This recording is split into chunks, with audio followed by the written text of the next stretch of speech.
Friends, hey, thank you for joining us in our second installment of Fireside Chat series. We were excited to be with you guys last week and answering your financial questions with our brand new financial analyst, Rusty Bailey. If you guys haven't seen that, go to our Facebook page and pick it up. He has some great advice on what things to do to prepare yourself for an exit of your company, having just worked 20 years on the buy side. So that was really good, and we were happy to have him. Shortly, I will be joined by our everything staffing and enrollment guru, Kathe Petchel.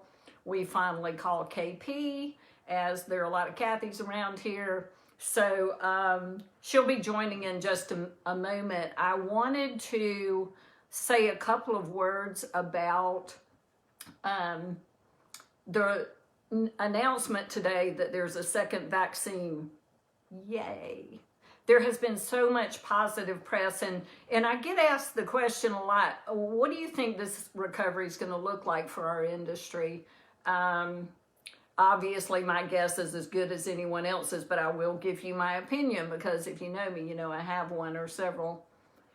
I believe that we have about 6 more months of this juggle that we're doing right now, and I have such tremendous respect for you guys and the work that you're doing and doing it safely. I think the release of now 2 possible vaccines to vaccinate our vulnerable population will be very positive. Also, I'm very encouraged by the recent study by Yale University that followed childcare centers across the U.S. from March until June, and they compared the incident rate of COVID to the general population. And what they found was that it was about the same. So the conclusion they came to was that childcare environments were not a significant factor in the spread of the disease. That was a really big recognition for the work that you guys do, for the safety and sanitation protocols you have always had in place, and how well prepared the industry was for an event like this. So I think we still have 6 more months of juggle, in my opinion. I think that we'll still see incidents. We will navigate those the best way we can, like we're doing right now, and we will all be stronger and get through this together. I love what I see with you guys in the new protocols you're putting in place for staffing. I love what you're doing with changes in your policies that help balance out some of the costs of lower occupancies and higher staff costs, and we've got some good content on our website about that if you're interested. So hang in there, guys. Let us know if we can do something to support. So my friend Kathe Petchel is here, and I am going to bring her on camera, and the Hinge team is going to be so proud. Hello. I feel like I need to hang my career up right now and just go home. The fact that we did this. Hello, my friend. How are you? We did it. I know. So I am coming to you from Lake Keowee, South Carolina.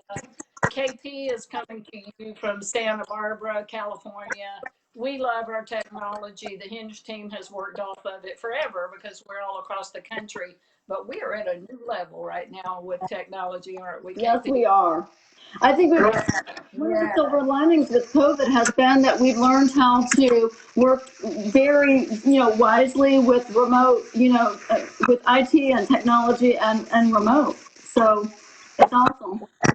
Absolutely. Yeah, well, thank you for your time. I appreciate you joining me. And I couldn't decide. I have 2 very broad questions. And I know that if anyone knows our KP, they know that she has a lot to say about her topics. So I'm going to let you choose which one of these topics to do tonight. And then I'm going to ask if you're available Thursday night to join me again for the third in our series, and we'll tackle a second one. Good for Sounds you. perfect. Yes. Cool. Okay, so here are your questions to choose Okay. from. Question one is, what are some quick solutions for staffing shortages, especially now that they need to quarantine staff and it seems to be occurring more often? So I'm one that when we went into COVID, I said, yay, end of the staffing shortage. Yeah, no, not at all the right prediction. So there's your first one. The second one is, what are some ways to encourage families to come back full time?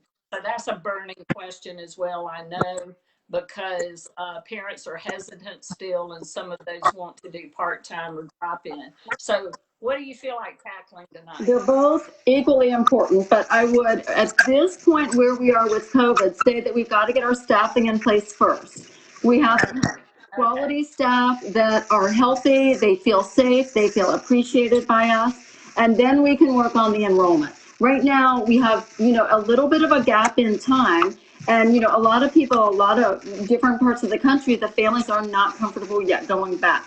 So I think this is this great opportunity for us as owners and directors to really build up our staff, do the culture that we haven't had time to do, that we're, kind of tearing our hair out finding staff. Now people are, less are on unemployment and more interested in coming back. We've got people that are interested in maybe entering our field that didn't before, maybe public school teachers and so on. So I want to tackle the staffing shortage question because I think, they're the ones that do the heavy lifting for all of us. If we don't have the great staff, who cares? We won't be able to enroll. That's a great point, KP. So we have to navigate that first. So jump right in here.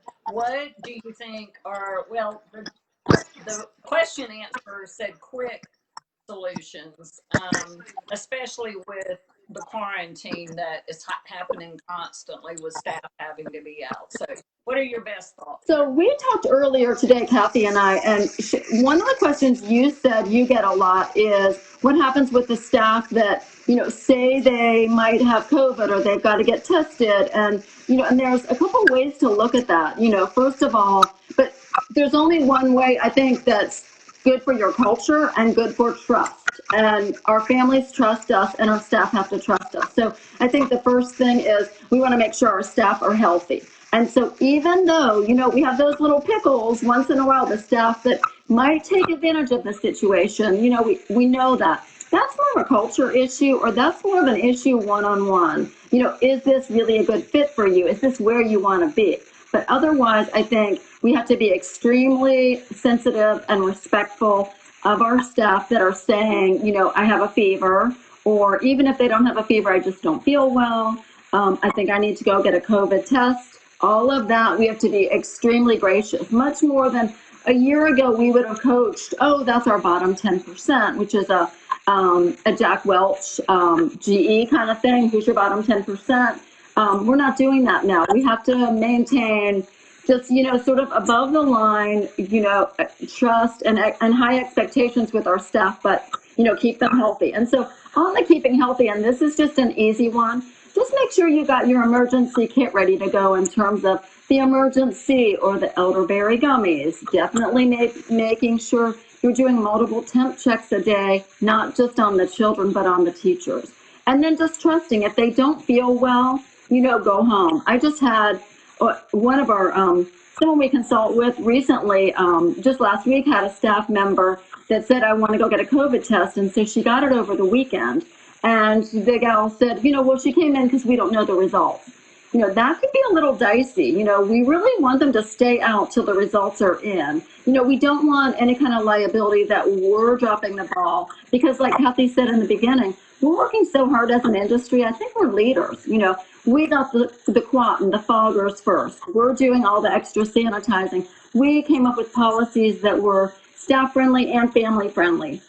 Now we need to protect our businesses, and one way we protect our businesses is the best staff we can and the staff that feel nurtured. It's just a whole new game. So that's the first one, is making sure your staff are healthy. So, Kathe, can I ask a quick question? Would you also include in that group a staff member that has been exposed but is feeling fine? would you also give them grace on the attendance? How do you I look at that? would. And my next point is going to tell my idea and what a lot of successful people are doing to combat that. But before I leave the health, oh, I forgot my wine. Before I leave the health, I'm also recommending the flu shots. I know there's different opinions on flu shots, but now more than ever, anything we can do to encourage our staff to be preventative. Everybody's got the hand washing down. Let's go to the next level. I'm actually doing just a raffle with my staff. Anyone that got the flu shot, we're putting their names in and, drawing out some fun prizes. So, and what I would do with that is I would relate it to self-care. So great job getting the flu shot. And so here's a spa certificate for when it opens, or, here's a popcorn pizza night, that kind of thing. But so now we've got our staff and they're calling out more, and we know they are, and they're driving us a little cuckoo. So overhire by at least 20%, not 10%. We used to think you've got a staff of 10, there's always one every single day. Flu shot raffle, thanks, David. We used to think every day there was, one person that either had to call out, had to come in late, had to leave early, doctor, dentist, orthodontist, and so on. And so now, just assume that's going to happen, double what it did before, 20%. So overhire. We're already overstaffed, which Kathe remarked on earlier. We're already paying more on our payroll.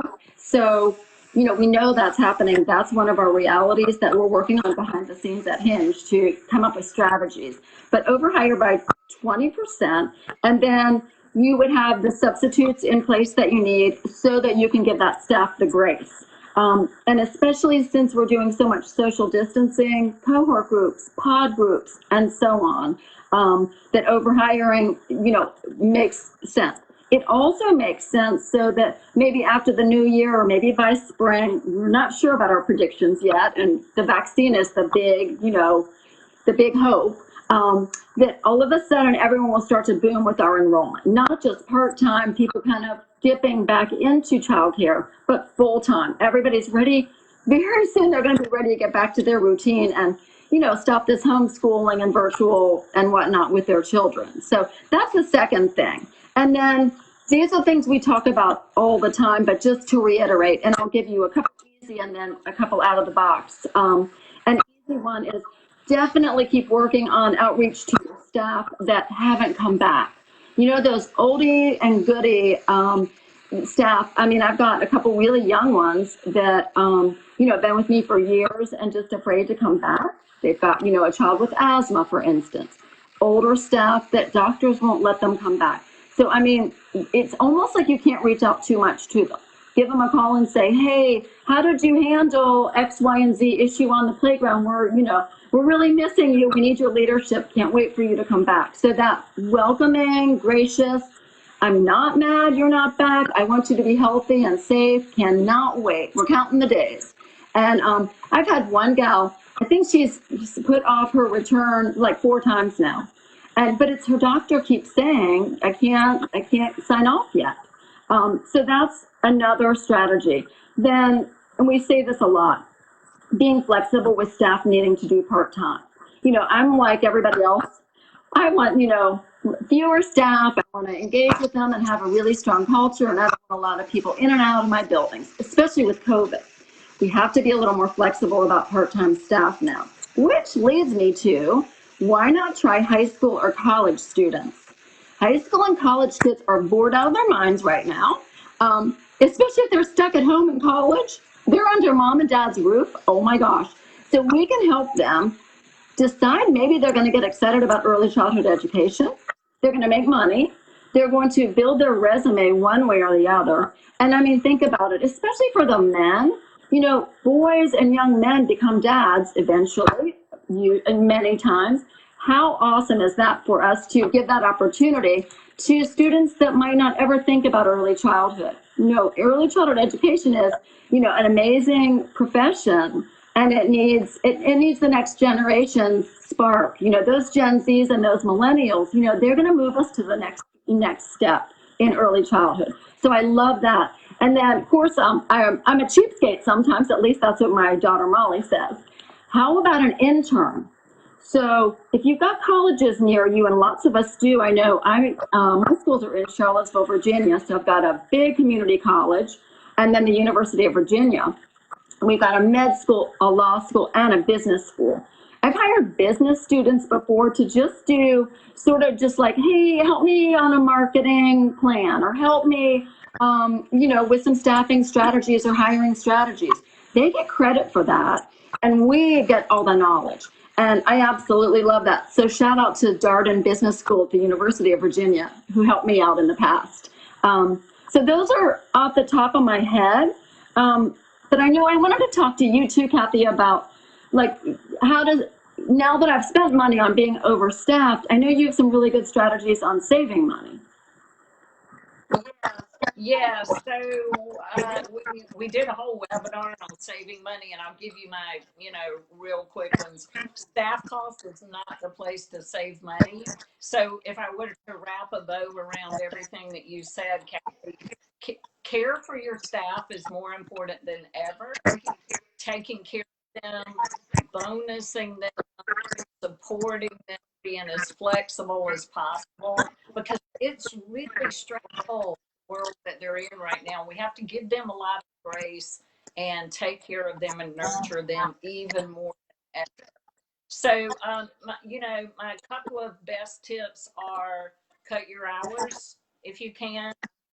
Um, look at your rent, see if there's some rent deferrals you do. I'm suggesting to people that they now more than ever be very bold about tuition rates and removing discounts. So we did a whole webinar on this that you can pick up from our website. And finally, to perhaps have parents bring lunch. It's safer. It saves you food costs. That 6% it costs you to provide meals could be shifted towards fees. So that's a really great question, Kathe, and I appreciate it. And I love all of your suggestions. Thank you for your time. We will be back on Thursday, and my KP will be talking to us about enrollment and how to encourage families to come back full time. So we hope you got some good staffing tips out of this. Reach out if we can help you with your particular situation.